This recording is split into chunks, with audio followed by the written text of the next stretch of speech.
presentasinya.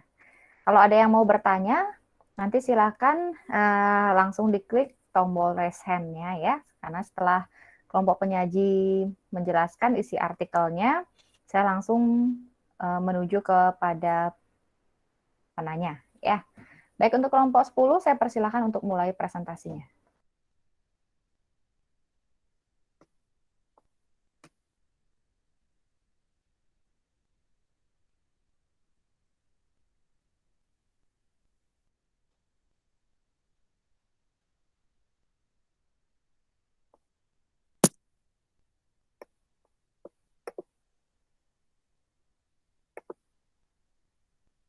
Apakah sudah terlihat, Bu?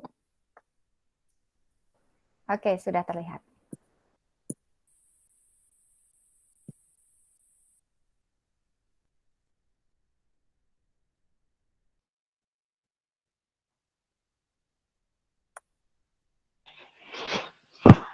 Om Swastiastu.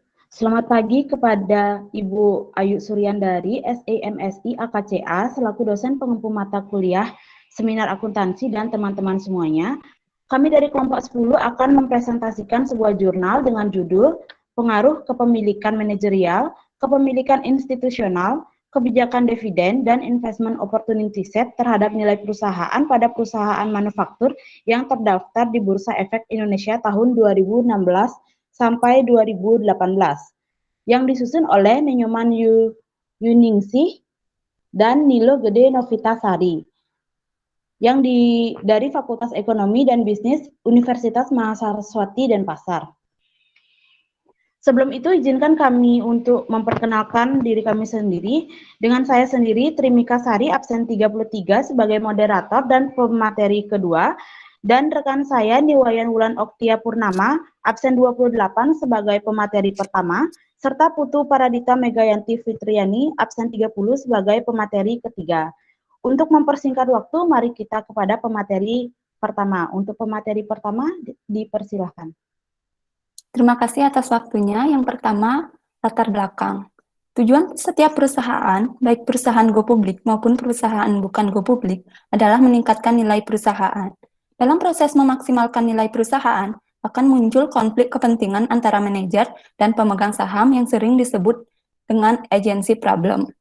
Dalam kasus PT Max Power, terlihat bahwa pihak manajerial dan institusional yang juga merupakan pemegang saham tidak menjalankan perannya dengan baik, sehingga menimbulkan konflik dengan pemegang saham yang lain dan berdampak pada pihak lainnya.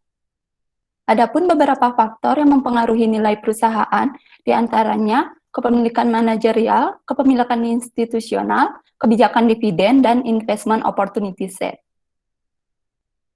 Berdasarkan latar belakang tersebut, maka peneliti melakukan penelitian mengenai judul pengaruh kepemilikan manajerial, kepemilikan institusional, kebijakan dividen, dan investment opportunity set terhadap nilai perusahaan manufaktur yang terdaftar di Bursa Efek Indonesia tahun 2016 sampai dengan 2018. Rumusan masalah. Apakah kepemilikan manajerial, kepemilikan institusional, kebijakan dividen, dan investment opportunity set berpengaruh terhadap nilai perusahaan manufaktur yang terdaftar di Bursa Efek Indonesia tahun 2016 sampai dengan 2018. Tujuan penelitian untuk menguji dan memperoleh bukti empiris pengaruh kepemilikan manajerial, kepemilikan institusional, kebijakan dividen, dan investment opportunity set terhadap nilai perusahaan manufaktur yang terdaftar di Bursa Efek Indonesia tahun 2016 sampai dengan 2018.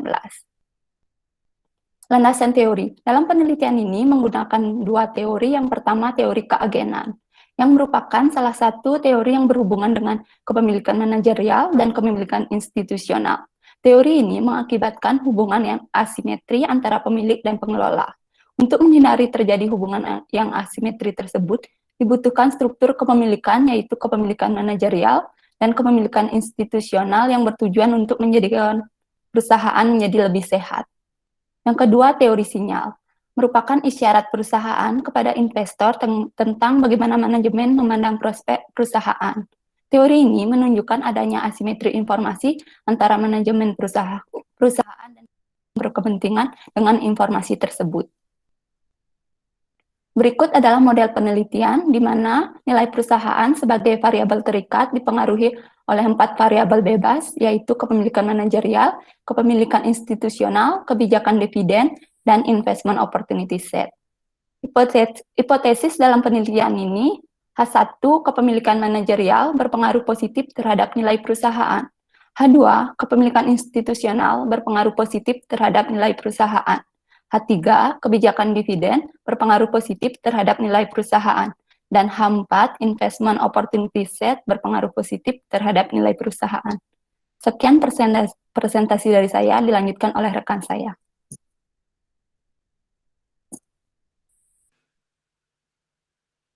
Selanjutnya adalah metode penelitian. Lokasi penelitian ini yaitu pada perusahaan manufaktur yang terdaftar di BEI melalui situs www.idx.co.id. Lalu populasi dan sampelnya, di mana populasi adalah seluruh perusahaan manufaktur yang terdaftar di Bursa Efek Indonesia tahun 2016 sampai 2018. Selanjutnya, sampel berjumlah 55 perusahaan manufaktur dengan menggunakan metode purposive sampling. Next.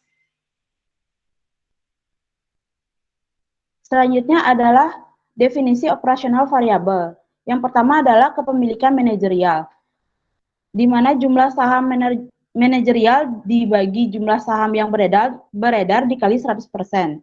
Yang kedua, kepemilikan institusional, di mana jumlah saham institusional dibagi jumlah saham yang beredar dikali 100%. Yang ketiga, kebijakan dividen. DPR sama dengan dividen per lembar saham per laba per saham beredar. Yang keempat, nilai perusahaan atau PBV. Harga pasar sama dengan harga pasar per lembar saham per nilai buku saham. Dan yang terakhir adalah investment opportunity set atau MVBVA. Sama dengan total aset dikurangi total ekuitas ditambah jumlah saham beredar dikali closing price per total aset. Next.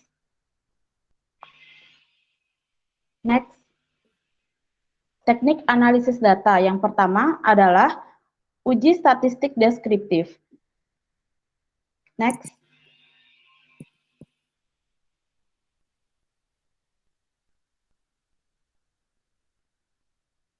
Uji statistik deskriptif. Dalam penelitian ini digunakan untuk memberikan informasi mengenai variabel-variabel penelitian seperti kepemilikan manajerial, kepemilikan institusional, kebijakan dividen, dan investment opportunity set, serta nilai perusahaan. Next.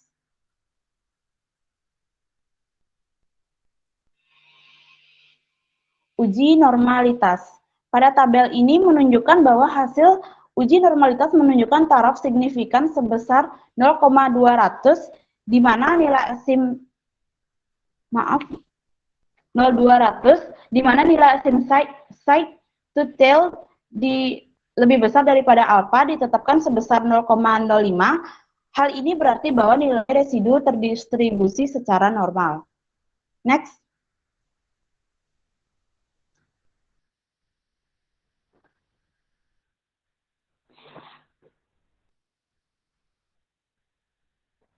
Uji multikolinearitas. Pada tabel ini menunjukkan bahwa seluruh variabel penelitian menunjukkan nilai toleransi dengan angka lebih besar daripada 0,1 dan nilai WIF lebih kecil daripada 10. Sehingga dapat disimpulkan bahwa data tidak mengalami multikolinearitas. Next.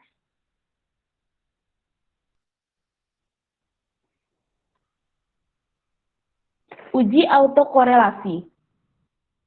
Pada tabel ini menunjukkan bahwa hasil Durbin-Watson mencapai 2,024.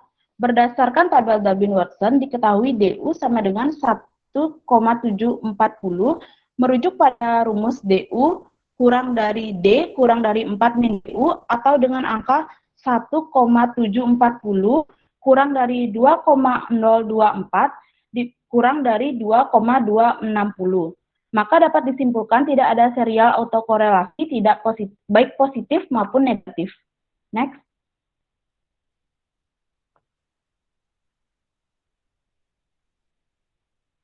Uji heteroskedastisitas. Pada tabel ini menunjukkan bahwa hasil uji heteroskedastisitas masing-masing variabel memiliki taraf signifikan lebih besar daripada 0,05, maka keempat variabel penelitian tersebut tidak mengalami gejala heteroskedastisitas. Selanjutnya akan dijelaskan oleh pemateri ketiga. Baik, selanjutnya hasil uji analisis regresi linear berganda.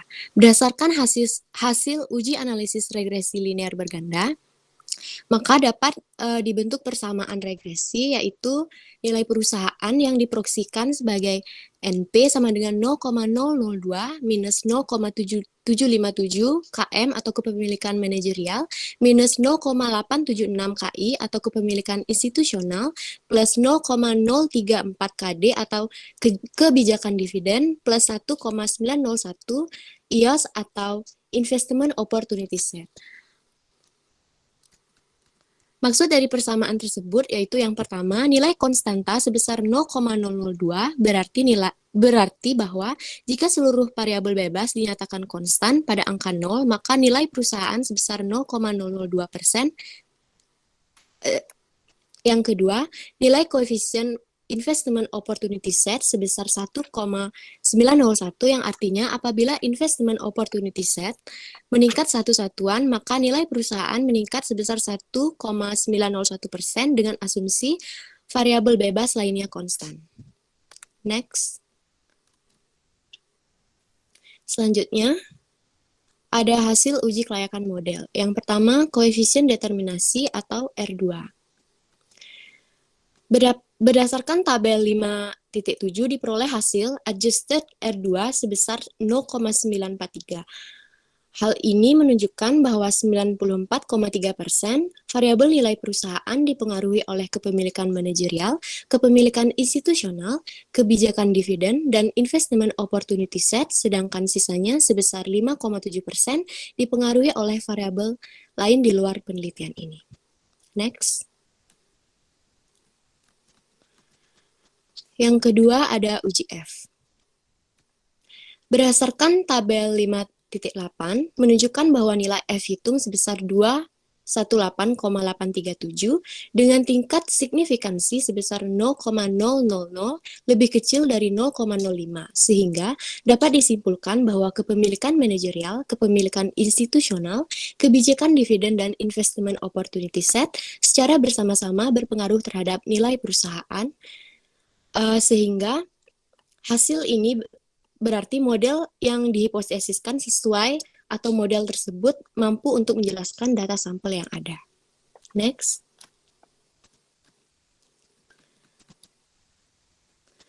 Selanjutnya ada uji T. Berdasarkan hasil signifikansi parameter individual atau uji T dapat dijelaskan yaitu yang pertama, hasil analisis menunjukkan kepemilikan manajerial memiliki nilai koefisien regresi sebesar minus 0,757 dan nilai T hitung sebesar minus 0,983 dengan nilai signifikansi sebesar 0,331 lebih besar dari 0,05 yang berarti kepemilikan manajerial tidak berpengaruh terhadap nilai perusahaan sehingga H1 ditolak. Yang kedua, hasil analisis menunjukkan kepemilikan institusional memiliki nilai koefisien regresi sebesar minus 0,876 dan nilai T hitung sebesar minus 1,986 dengan nilai signifikansi sebesar 0,053 di mana lebih besar dari 0,05. Hal ini berarti kepemilikan institusional tidak berpengaruh terhadap nilai perusahaan sehingga H2 ditolak. Selanjutnya, hasil analisis menunjukkan kebijakan dividen memiliki nilai koefisien regresi sebesar minus 0,34 dan nilai T hitung sebesar 0,453 dengan nilai signifikansi sebesar 0,653 lebih besar dari 0,05 yang berarti kebijakan dividen tidak berpengaruh terhadap nilai perusahaan sehingga H3 ditolak. Dan yang terakhir, hasil analisis menunjukkan investment opportunity set memiliki nilai koefisien regresi sebesar 1,901 dan nilai T hitung sebesar 28,107 dengan nilai signifikansi sebesar 0,000 lebih kecil dari 0,05 yang berarti investment opportunity set ini berpengaruh positif terhadap nilai perusahaan sehingga H4 diterima. Next. Selanjutnya, kesimpulan. Berdasarkan hasil dan pembahasan di atas, maka dapat disimpulkan yaitu yang pertama, hipotesis 1 menyatakan kepemilikan manajerial berpengaruh positif terhadap nilai perusahaan. Sedangkan berdasarkan hasil dari penelitian ini menyatakan bahwa kepemilikan manajerial tidak berpengaruh terhadap nilai perusahaan sehingga hipotesis pertama dalam penelitian ini ditolak. Yang kedua, kepemilikan institusional. Hipotesis kedua menyatakan kepemilikan institusional berpengaruh positif terhadap nilai perusahaan. Sedangkan berdasarkan hasil dari penelitian ini menyatakan bahwa kepemilikan institusional tidak berpengaruh terhadap nilai perusahaan sehingga H2 ditolak. Yang ketiga, kebijakan dividen. Hipotesis ketiga menyatakan kebijakan dividen berpengaruh positif terhadap nilai perusahaan. Berdasarkan hasil penelitian ini, menyatakan bahwa kebijakan dividen tidak berpengaruh terhadap nilai perusahaan sehingga H4 ditolak. Dan yang terakhir, investment opportunity set. Hipotesis keempat menyatakan investment opportunity set ini berpengaruh positif terhadap nilai perusahaan. Berdasarkan hasil penelitian ini menyatakan bahwa investment opportunity set berpengaruh positif terhadap nilai perusahaan sehingga hipotesis keempat dalam penelitian ini diterima. Next. Saran. Yang pertama, data yang digunakan dalam penelitian ini masih terbatas, hanya menggunakan satu industri yaitu perusahaan manufaktur yang terdaftar di Bursa Efek Indonesia dengan rentan waktu yang digunakan adalah 3 tahun, yaitu 2016 dengan 2018. Untuk mendapatkan pengaruh yang konsisten dan hasil yang lebih komprehensif, penelitian selanjutnya diharapkan dapat menggunakan periode waktu yang lebih panjang. Yang kedua, penelitian ini masih terdapat variabel independen yang tidak berpengaruh terhadap nilai perusahaan, yaitu kepemilikan manajerial, kepemilikan institusional, dan kebijakan dividen. Penelitian selanjutnya disarankan menambah variabel yang mempengaruhi nilai perusahaan seperti ukuran perusahaan dan profitabilitas. Penelitian ini hanya menggunakan jenis perusahaan manufaktur sehingga hasil penelitian ini tidak generalisasi dengan perusahaan lain. Oleh karena itu, untuk penelitian selanjutnya diharapkan menggunakan semua jenis perusahaan di Bursa Efek Indonesia sehingga hasil penelitian dapat generalisir. Maaf, Bu. Baik, sekian presentasi dari saya. Saya kembalikan kepada moderator. Terima kasih. Baik, untuk sekarang sesi tanya jawab. Untuk yang bertanya dipersilahkan. Oke, di sini sudah banyak yang bertanya ya. Saya panggil yang pertama, ada Dea, absen 2, silakan.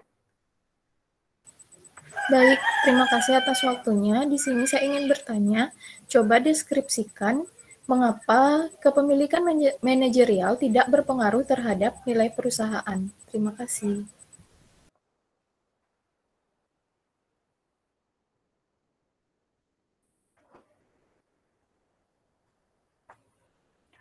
Oke, baik. Yang kedua, absen 3, Bella.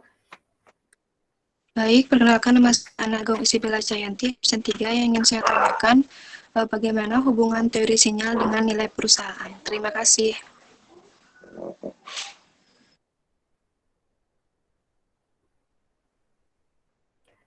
Oke, kemudian yang ketiga, Diantari, absen 11.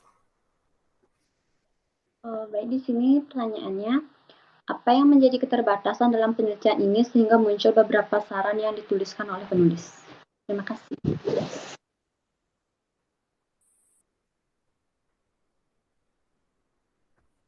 Oke. Kemudian absen 4, Deselina. Baik, terima kasih waktunya.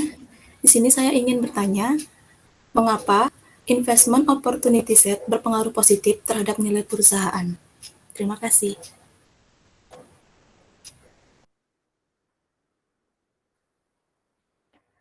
Kemudian ada April. April, absen 20, silakan. Baik, terima kasih. Di sini saya izin bertanya, bagaimana hubungan agensi teori dengan kepemilikan institusional dan berikan penjelasan kenapa kepemilikan institusional tidak berpengaruh terhadap nilai perusahaan. Terima kasih.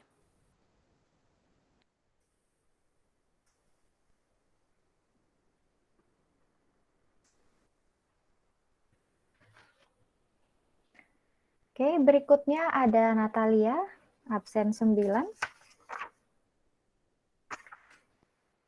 Baik, saya ingin bertanya, mengapa perusahaan perlu menerapkan kebijakan dividen dan bagaimana pengaruhnya terhadap nilai perusahaan tersebut? Terima kasih.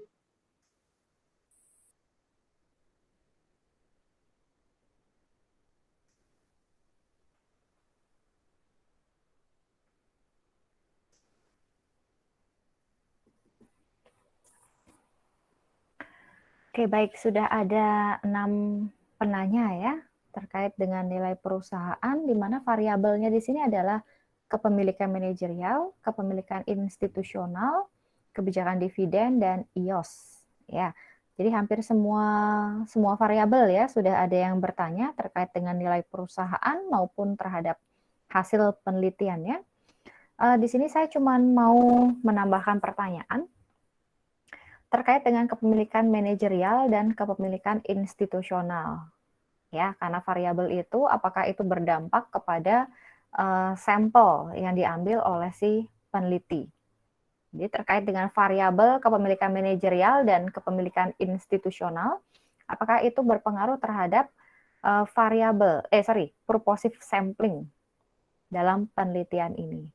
Kemudian kepemilikan manajerial dan institusional itu sebenarnya yang seperti apa? Itu aja ya. Jadi terkait dengan variabel kepemilikan manajerial dan institusional yang saya tanyakan. Kelompok penyaji sudah jelas semua pertanyaannya?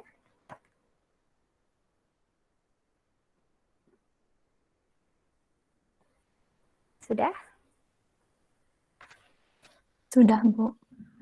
Sudah, Bu. Kalau sudah, sambil menunggu, saya absen dulu ya.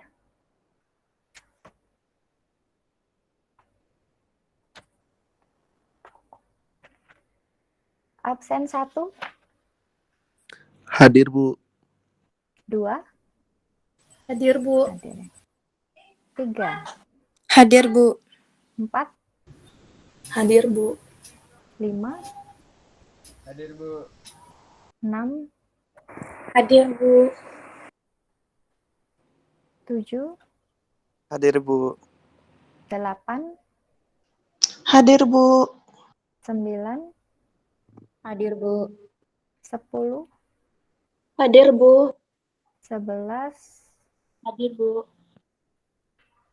12, Hadir, Bu. 13, Hadir, Bu. 14, Hadir, Bu. 15, Hadir, Bu.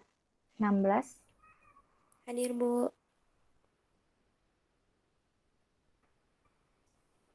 17, Hadir, Bu. 18, Hadir, Bu. 19, Hadir, Bu. 20, Hadir, Bu. 21, Hadir, Bu. 22, Hadir, Bu. 23, Hadir, Bu. 24, Hadir, Bu. 25, Hadir, Bu. 26, Hadir, Bu. 27, Hadir, Bu. 28, 28, 28. Hadir, Bu. Oke, 29, Hadir, Bu. 30, Hadir, Bu. presentasi ya. Oke, 31, Hadir, Bu. 32, tidak ada ya. Oke, 33 hadir. Oke, untuk kelompok penyaji, apakah sudah ada yang bisa dijawab?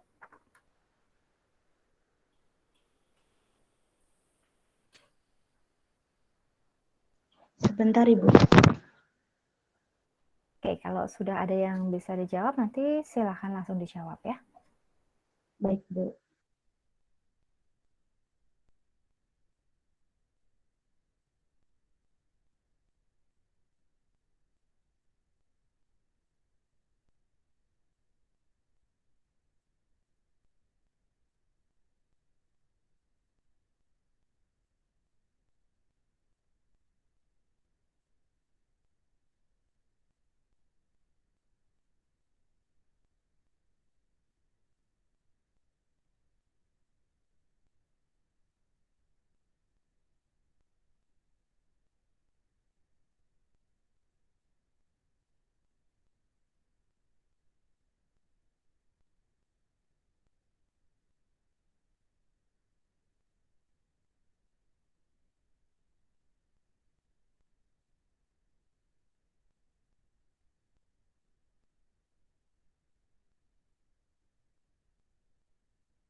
Mohon izin menjawab, Bu, pertanyaan dari Natalia.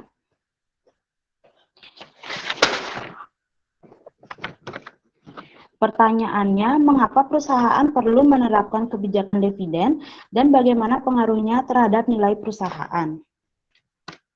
Jawabannya, kebijakan dividen merupakan salah satu keputusan penting perusahaan dan merupakan bagian integral dari keputusan pembelanjaan perusahaan. Pembayaran dividen dapat mempengaruhi nilai perusahaan yang tercermin dari harga sahamnya. Apabila dividen yang dibayarkan tinggi, maka harga saham cenderung tinggi, sehingga nilai perusahaan juga tinggi. Sebaliknya, apabila dividen yang dibayarkan kecil, maka harga saham juga rendah. Untuk Natalia, apakah bisa diterima?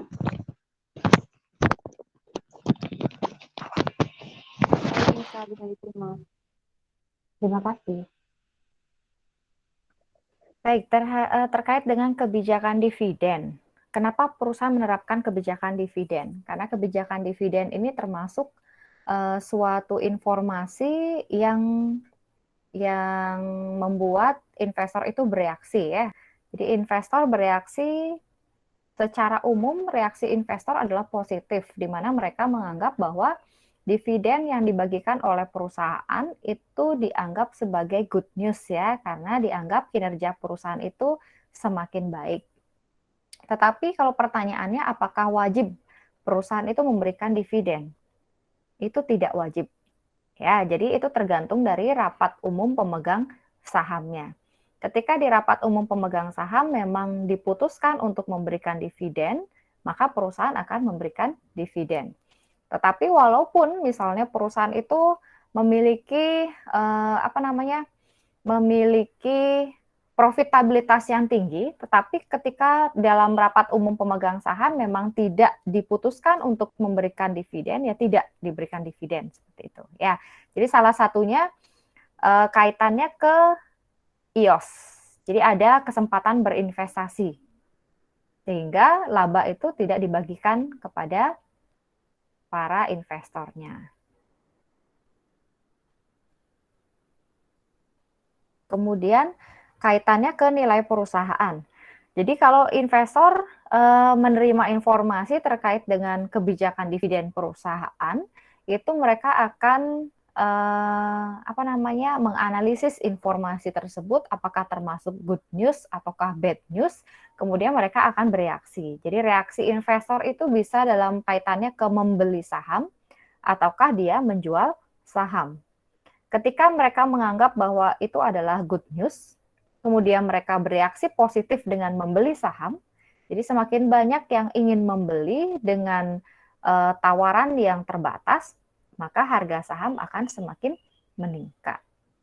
Ya, kemudian sebaliknya, ketika mereka menganggap satu informasi adalah bad news, maka mereka lebih banyak untuk menjual saham tersebut.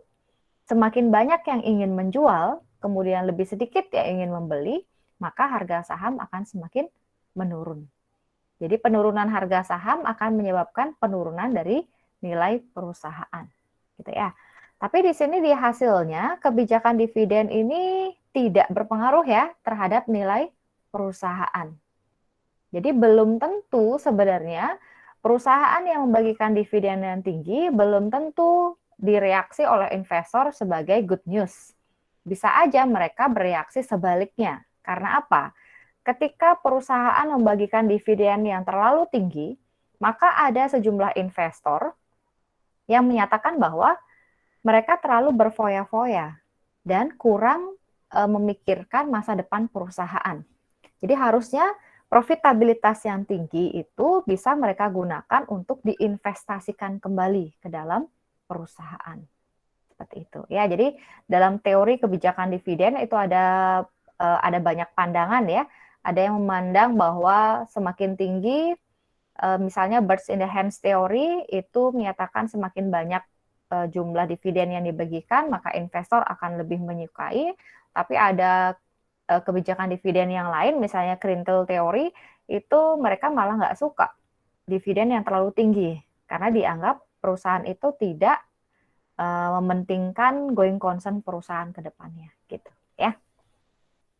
Baik, untuk selanjutnya silakan.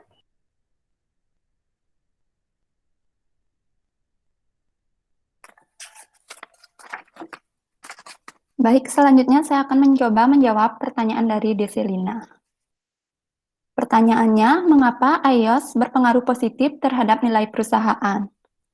Dilihat dari hasil uji T, variabel iOS menunjukkan nilai signifikansi sebesar 0,000 yang nilai tersebut jauh lebih kecil dari taraf nyata 0,05. Sehingga iOS dinyatakan berpengaruh positif terhadap nilai perusahaan. Hal ini menandakan bahwa ketika perusahaan mempunyai rencana yang baik, maka aset yang diinvestasikan akan menghasilkan kinerja yang optimal dan memberikan return yang tinggi, sehingga akan berdampak pada semakin meningkatnya nilai perusahaan. Dengan kata lain, investasi yang tinggi akan memberikan informasi mengenai pertumbuhan pendapatan perusahaan pada masa mendatang. Informasi tersebut merupakan sinyal yang akan ditangkap oleh pihak eksternal dan diinterpretasikan sebagai sinyal positif, sehingga dapat mempengaruhi persepsi investor terhadap kinerja perusahaan yang akhirnya dapat berpengaruh positif terhadap nilai perusahaan.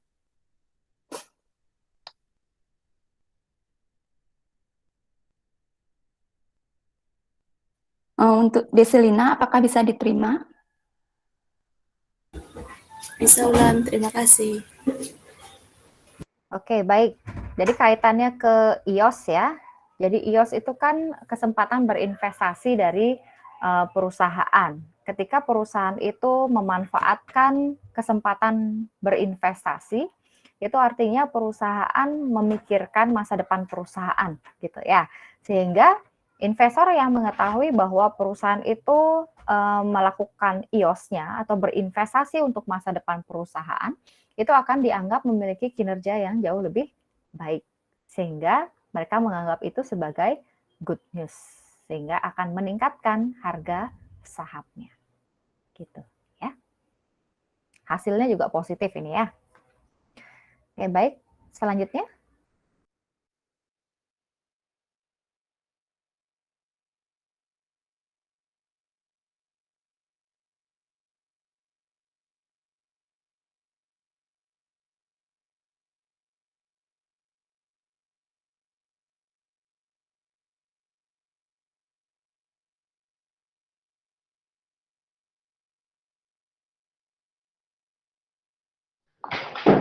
Selanjutnya, saya akan mencoba menjawab pertanyaan dari anak Gung Istri Bella Cahyanti. Bagaimana hubungan teori sinyal dengan nilai perusahaan? Dengan teori sinyal, perusahaan dapat meningkatkan nilai perusahaan melalui pelaporannya dengan mengirimkan sinyal melalui laporan tahunannya. Semakin banyak berita bagus atau good news dalam pelaporan keuangan, maka semakin baik prospek kinerja perusahaan di masa depan. Karena perusahaan tidak hanya berfokus pada keuntungan semata, namun juga peduli pada hubungan sosial dan kelestarian lingkungan. Hal ini akan ditangkap sebagai sinyal positif oleh investor sebab perusahaan mendapatkan penilaian yang baik di mata investor melalui peningkatan transaksi permintaan saham yang tercermin dari kenaikan harga saham dan meningkatnya nilai perusahaan. Untuk Bella Cahyanti, apakah bisa diterima? Baik, bisa. Terima kasih. Oke, kalau teori sinyal berarti bagaimana perusahaan memberikan sinyal ya kepada para investor yang nantinya akan bermanfaat untuk melihat reaksi dari investor tersebut. Apakah reaksinya positif ataukah reaksinya negatif. Nah, kalau berbicara terkait dengan reaksi, kalau kita melihat teori pasar efisien ya. Jadi walaupun investor itu bereaksi, tetapi kalau reaksinya terlalu lambat, itu juga tidak akan efisien, tidak akan baik ya. Jadi kalau ketika mereka mendapatkan informasi, kemudian mereka cepat dalam bereaksi, itulah yang efisien. Oke, berikutnya silakan.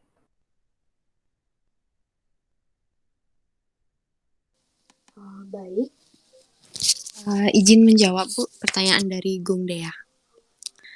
Yaitu jelaskan mengapa H1 itu ditolak. Nah, jadi H1 menyatakan kepemilikan manajerial berpengaruh positif terhadap nilai perusahaan. Namun, berdasarkan hasil uji T dalam penelitian ini dapat dilihat bahwa signifikansi variabel kepemilikan manajerial itu sebesar 0,331, di mana lebih besar dari taraf nyata yaitu 0,05. Maka hal ini menyatakan bahwa kepemilikan manajerial tidak berpengaruh terhadap nilai perusahaan sehingga H1 ini ditolak. Dalam hasil penelitian ini dapat dikatakan bahwa kepemilikan manajerial itu belum mampu mengurangi masalah keagenan. Proporsi kepemilikan manajerial yang besar tidak mampu menyetarakan kepentingan manajemen dan pemegang saham sehingga tujuan perusahaan dalam mencapai nilai perusahaannya yang tinggi tidak dapat tercapai. Para manajer memiliki kepentingan pribadi yang ingin dipenuhi dibandingkan dengan pencapaian tujuan perusahaan secara menyeluruh. Bagaimana Gung Dea? Apa bisa diterima? Bisa, terima kasih. Kalau dari segi signifikansi, pasti kalau tidak berpengaruh itu di atas 0,05 ya. Kalau terkait dengan argumentasi, di awal kita di hipotesis itu telah menduga bahwa semakin tinggi kepemilikan manajerial, itu karena dia bersifat memonitor ya, kemudian akan meningkatkan loyalitas dari manajemennya, maka itu dianggap sebagai good news bagi investor, ya, karena kinerja perusahaan semakin tinggi, sehingga nilai perusahaan akan semakin tinggi juga, dia berpengaruh positif. Sementara untuk hasilnya ternyata tidak berpengaruh. Gitu ya, mau dia kepemilikan manajerialnya tinggi atau rendah, tidak berpengaruh terhadap nilai perusahaan atau harga sahamnya. Kenapa? Mungkin walaupun kepemilikan manajerial dalam perusahaan itu tinggi, tetapi ketika manajemen yang memiliki saham tersebut tidak berlaku sebagai pemonitor dari kinerja perusahaan, maka mereka tidak akan berfungsi sebagai good corporate governance di dalamnya, sehingga mereka tidak berfungsi dengan aktif ya sebagai good corporate governance, sehingga tidak dianggap good news bagi perusahaan, bagi investor seperti itu ya. Oke, silakan lanjutkan.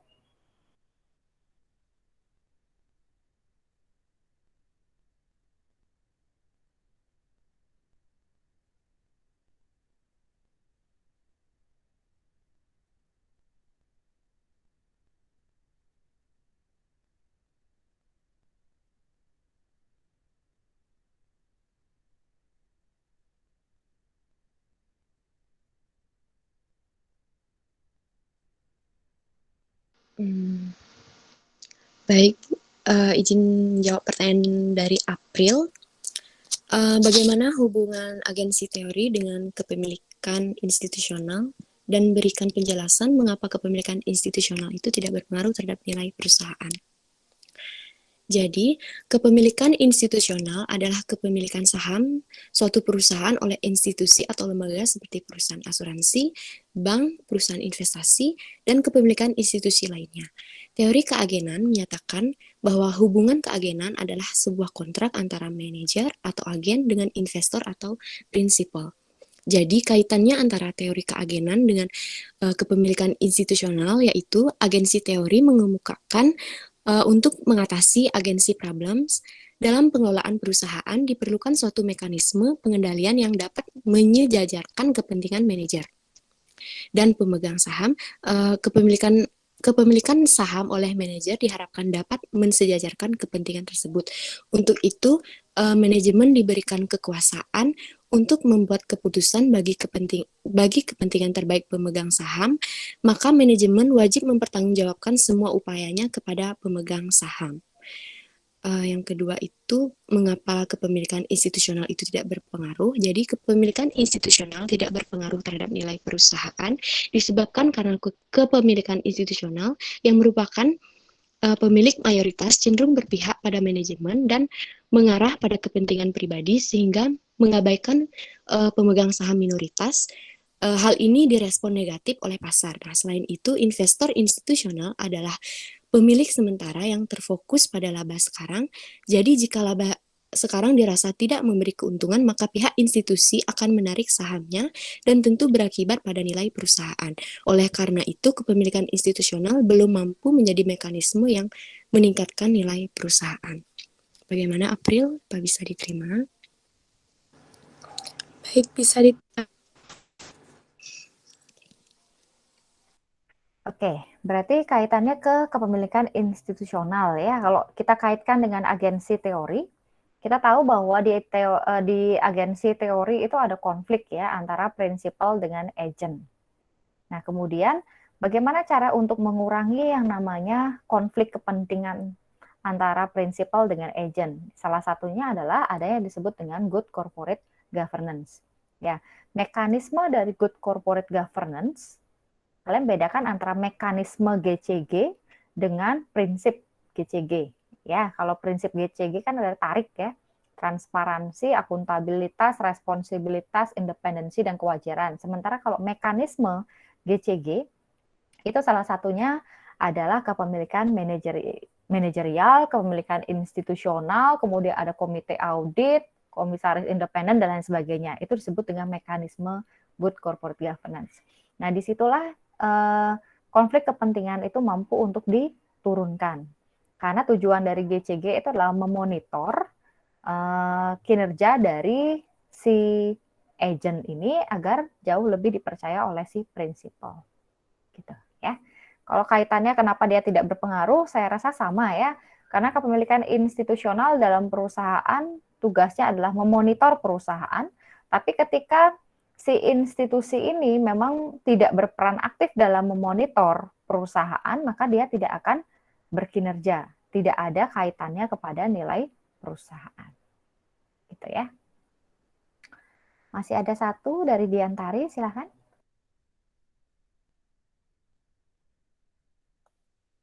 Baik, di sini saya mencoba menjawab pertanyaan dari Diantari. Apa saja keterbatasan dalam penelitian ini? Yang pertama, penelitian ini hanya mengambil rentan waktu 3 tahun, yaitu dari tahun 2016 sampai dengan 2018. Yang kedua, pemilihan variabel independen terbatas hanya pada 4 variabel, yaitu kepemilikan manajerial, kepemilikan institusional, kebijakan iOS. Hal ini memungkinkan faktor-faktor lainnya justru mempunyai pengaruh lebih besar terhadap nilai perusahaan akan terabaikan. Dan penelitian ini hanya terbatas pada perusahaan manufaktur. Apakah bisa diterima, Dian?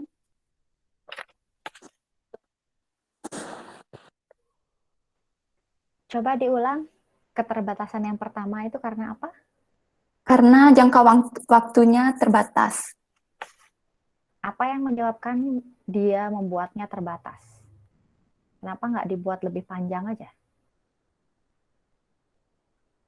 Sama dengan kalian, 2018 sampai 2020, kalian anggap sebagai keterbatasan.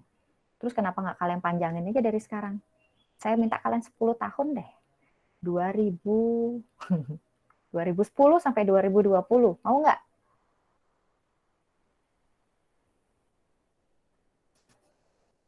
Mau nggak?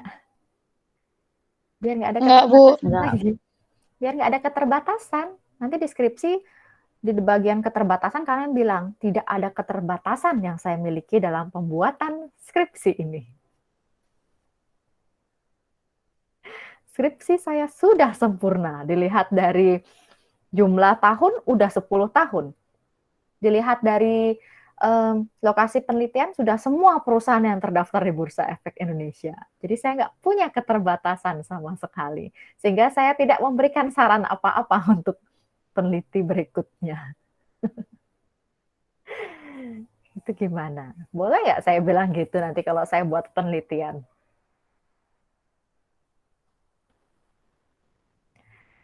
Biar nggak ada keterbatasan. Kalian dari sekarang mumpung belum selesai kan skripsinya, tambah aja semuanya. LPD yang ada di Bali semuanya. Jangan cuma di satu kabupaten. Mau nggak? Yang mana yang disebut dengan keterbatasan?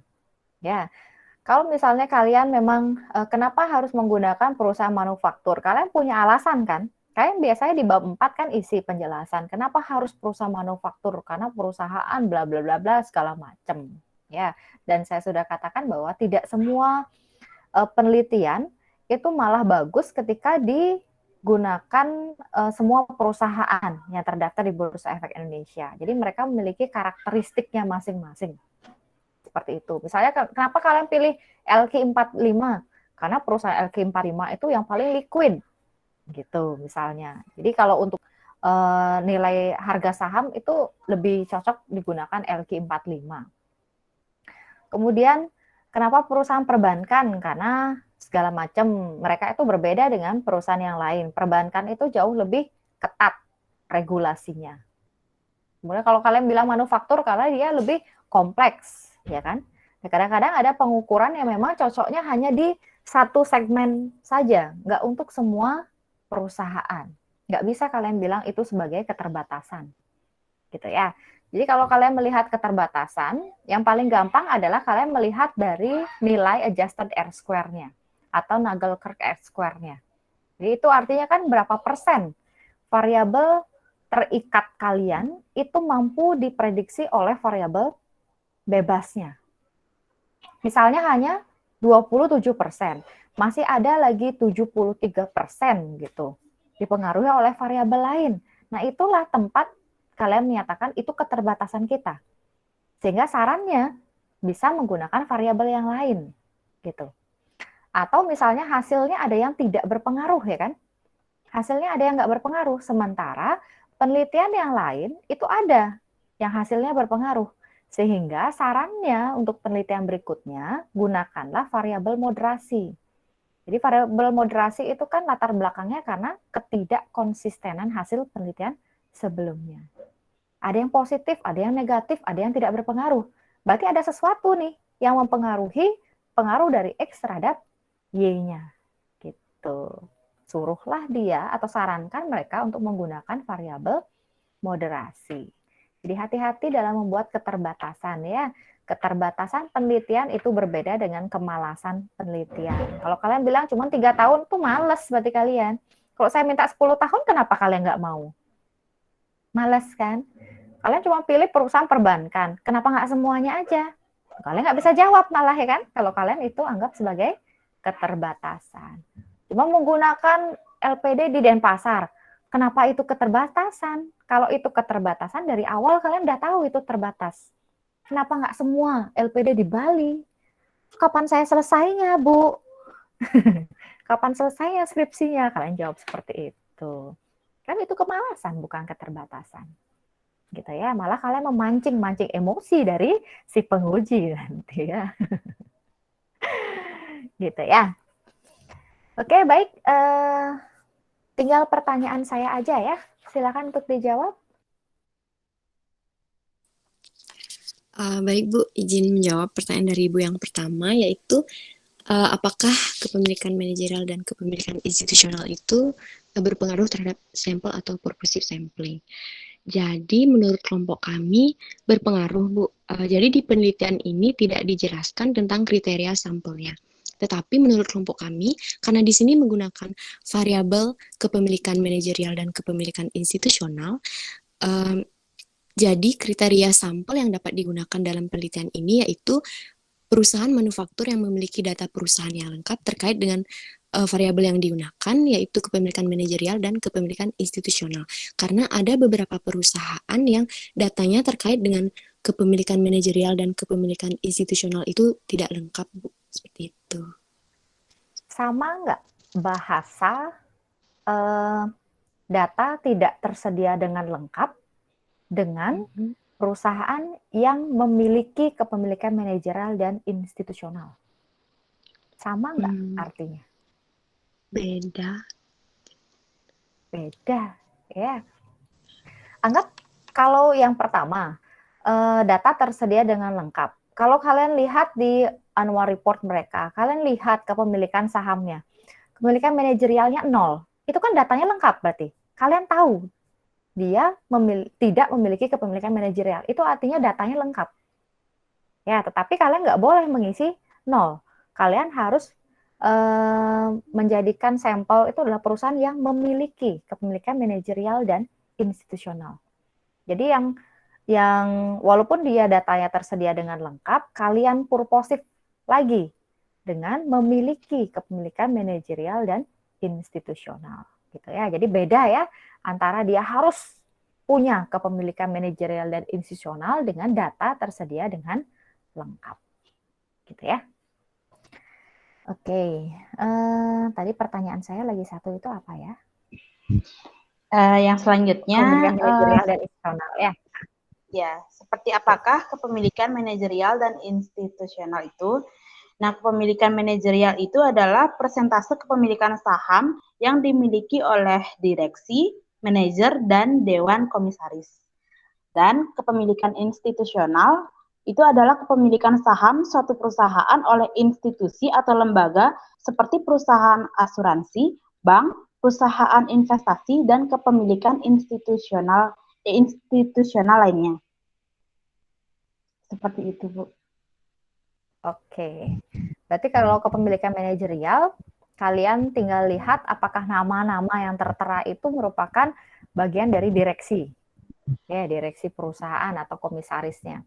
Kemudian kalau kepemilikan institusional, kalau kalian lihat di shareholder, ada yang dalam bentuk perusahaan, baik itu PT maupun LTD gitu, itu udah masuk ke dalam kepemilikan institusional.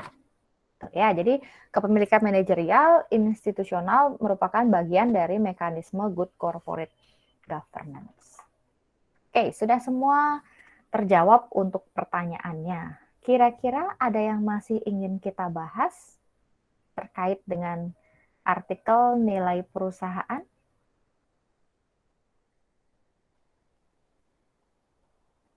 Hitungan 3, 1, 1,5,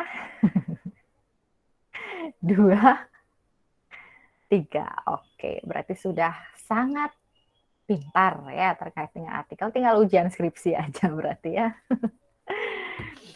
Oke, baik ya. Kalau tidak ada lagi yang ingin dibahas, berarti untuk perkuliahan hari ini bisa kita akhiri. Kita masih punya dua kelompok lagi yang harus presentasi untuk pertemuan-pertemuan berikutnya ya. Kita lagi 2 kali pertemuan untuk presentasi artikel. Kemudian setelah itu kita adakan suatu kuliah umum ya. Nanti saya datangkan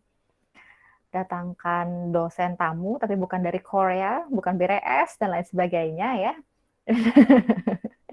Nanti saya carikan dosen tamu, mungkin kita bahas terkait dengan pembuatan artikel ya, karena nanti luaran kalian dalam skripsi adalah pembuatan artikel, gitu ya.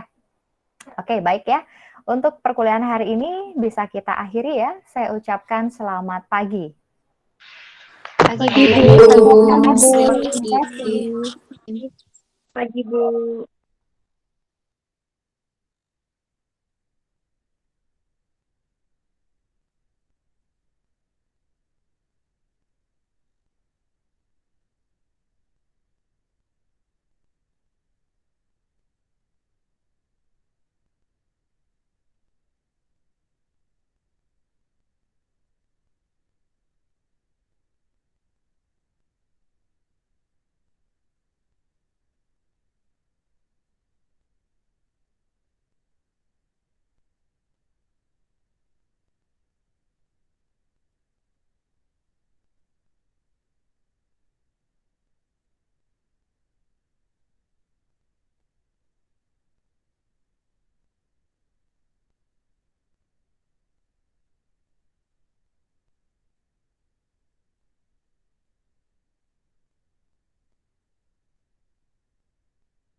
Baik, selamat siang ya. Hari ini kelompok 10 ya, benar ya?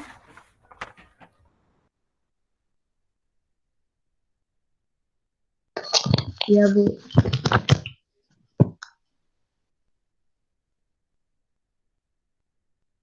Kelompok 10 sudah hadir? Kelompok 10? Mohon maaf Ibu, untuk kelompok 10, satu orang ada yang join.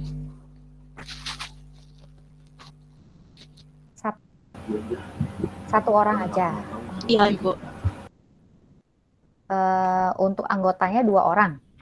4 orang. 4 orang? Iya. Yang join baru 1 orang? Yang join udah 3 orang, lagi 1 belum Ibu. Oh, lagi 1. Oke, kita mulai aja ya. Siapa tahu nanti dia join bisa paling terakhir ya untuk presentasi ya. Baik. Untuk PowerPoint-nya udah siap ya? Iya. Ya, Baik, tunggu oke. sebentar. Ya.